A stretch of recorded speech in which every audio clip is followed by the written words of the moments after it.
مہاراشٹر کے ضلع امراوتی میں شادی کی تقریب کے دوران اسٹیج پر دولہے کو چاقو سے حملہ کرتے ہوئے زخمی کر دیا گیا۔ ذرائع کے مطابق 22 سالہ سجل رام کی شادی کے دوران اس پر چاقو سے حملہ کیا گیا۔ ملزم راگھو جتندر بکشے نے دولہے کو اسٹیج پر 3 بار چاقو سے وار کیے اور وہاں سے فرار ہو گیا، لیکن شادی کی ویڈیو بنانے والے ویڈیوگرافر نے حاضر دماغی کا مظاہرہ کرتے ہوئے فوری اپنا ڈرون حملاور کے پیچھے لگا دیا۔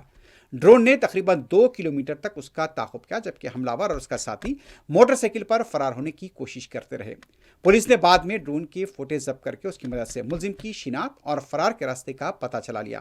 ابتدائی تحقیقات میں معلوم ہوا کہ یہ حملہ شادی کی تقریب میں ڈی جے ڈانس کے دوران ہونے والے معمولی جھگڑے کے بعد ہوا، جس سے ملزم مشتعل ہو گیا تھا۔ پولیس نے ملزم کی گرفتاری کے لیے سرچ آپریشن شروع کر دیا ہے، جبکہ زخمی دولہے سجل رام کو ہاسپٹل میں شریک کرا دیا گیا ہے۔